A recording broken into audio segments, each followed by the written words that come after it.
Y bueno, habíamos dicho que se realice este ejercicio el 6-7 y el 6-14, ¿correcto? En el 6-7, en el ejercicio 6-7, básicamente tenemos un sistema parecido al que resolvíamos en física 1, ¿no es cierto?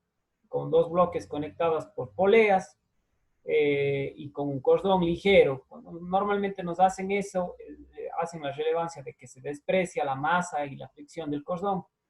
Dice que viajan con rapidez constante, el bloque de 20 newtons se mueve 75 centímetros a la derecha, ¿no es cierto? Y el bloque de 12 newtons se mueve 75 centímetros hacia abajo. Durante este proceso, ¿cuánto trabajo efectúa sobre el bloque de 12 newtons, ¿no es cierto? La gravedad y la tensión en el cordón. Y sobre el bloque de 20 newtons, la gravedad y la tensión en el cordón, la fricción y la fuerza normal, ¿no es cierto? Y obtenga el trabajo total efectuado sobre cada bloque. ¿Qué dudas puntuales tuvieron sobre este ejercicio?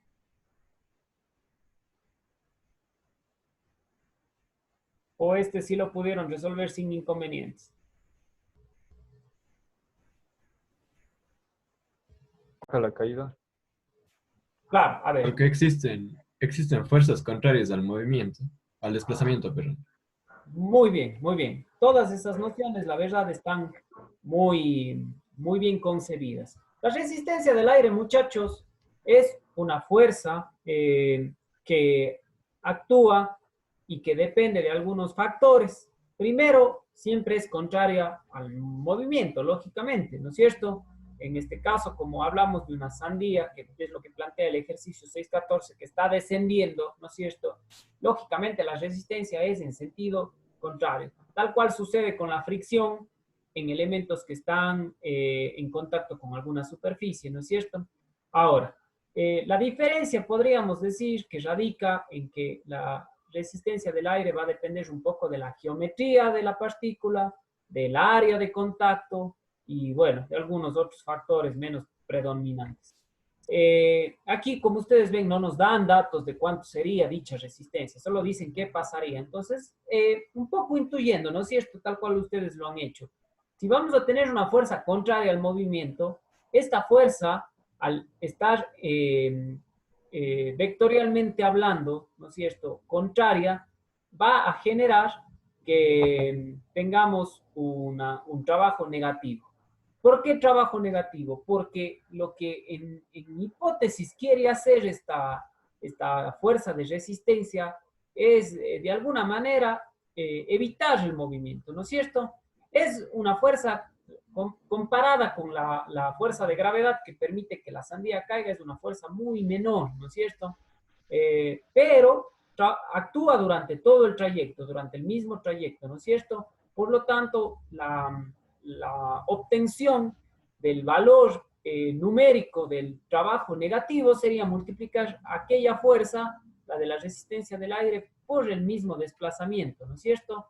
Ahora, lógico va a cambiar, los valores van a cambiar, pero ustedes incluso, pienso yo, cuando ya hagan su práctica de laboratorio respecto a trabajos positivos y negativos y energía cinética, se van a dar cuenta que el valor es muy pequeñito.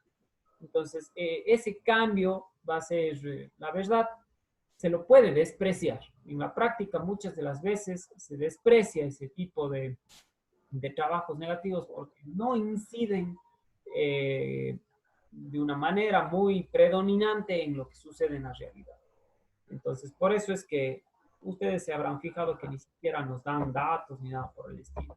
Ahora, la resolución como tal, creo que eso está muy claro, ¿no es cierto? El problema ya nos da la masa de la sandía, ¿no es cierto? Nos dice que nos da prácticamente la distancia, ¿no es cierto? El desplazamiento que va a recorrer esa sandía. También veamos.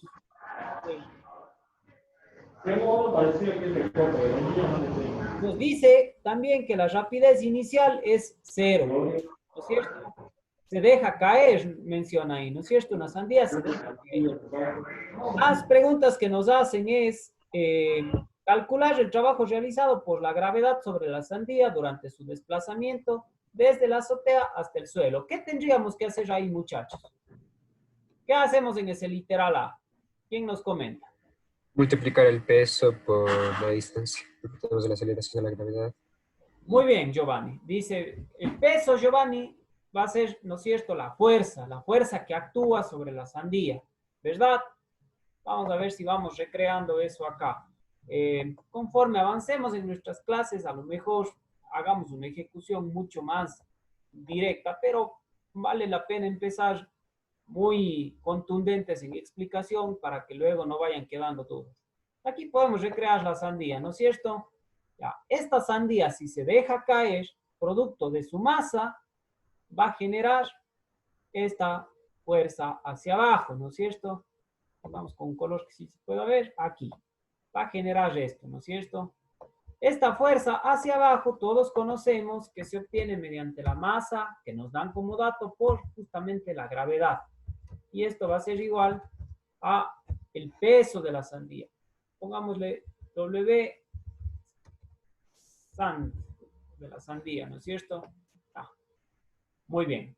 Entonces, Giovanni dice, tengo que multiplicar el peso por la distancia o el desplazamiento que esa sandía va a tener, ¿no es cierto? ¿Qué valor nos generaba? 1176 joules. 1176